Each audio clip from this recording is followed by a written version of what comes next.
சுவாமி சரணம். சுவாமியே சரணம் ஐயப்பா. சபரிமலையை பொறுத்தளவுக்கு மற்ற கோவில் மாதிரி கிடையாது. முதல் வருடம் முறையாக விரதம் இருந்து கார்த்திகை முதல் தேதி மாலையிட்டு 41 நாள் விரதம் இருந்து கிட்டத்தட்ட ஒரு 60 நாள் கணக்கு. 41 நாளையும் தாண்டி மார்கழி மாதம் 14ஆம் தேதி தான் 41 நாள் கணக்கு. அதிலிருந்து 15 நாள் சேர்த்து மகர விளக்கு, மகர ஜோதி, உத்தர சங்கராந்தி, தை மாதம்னா பொங்கல் அன்னைக்கு தான் பூர்த்தி அடையுது கன்னிசாமியோடைய காரியம்.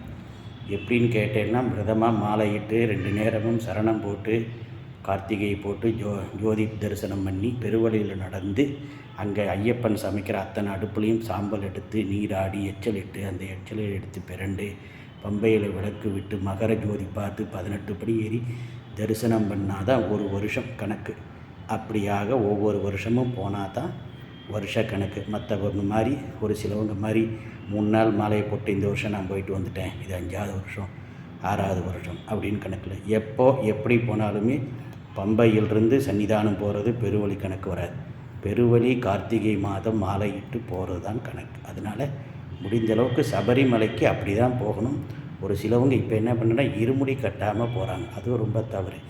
இருமுடி கட்டி விரதம் இருந்து முறையாக 41 நாளாவது விரதம் இருக்கலாம். அது கார்த்திகை மாதம் இருந்து அந்த மகர ஜோதியை பார்த்தா தான் அந்த விரதம் பூர்த்தி ஆகிறதாக ஒரு கணக்கு. இது முன்னோர்கள் கணக்கு, என்னோடய கணக்கு இல்லை. அதனால் அப்படி போகிறவா தான் ஒரு வருஷம் கணக்கு. அதுதான் கணக்காக சொல்லணும். பெருமைக்கு இந்த வருஷம் போயிட்டு வந்துட்டேன், 4 நாள் மாலையை போட்டு போயிட்டு வந்துட்டேன் எல்லாம் சொல்லணும். வீட்டில் கஷ்டங்கள் இருக்க தான் செய்யும். அதுக்கு தகுந்த மாதிரி நம்ம தான் ஒதுங்கி எல்லாத்தையும் அனுசரித்து ஐயப்பனுக்கோசரம் எல்லாத்தையும் இருக்கணும். வருஷத்தில் 2 மாதம் அவருக்கோசரம் ஒதுக்குறதுனால தவறு கிடையாது. சுவாமி சரணம். சுவாமியே சரணம் ஐயப்பா.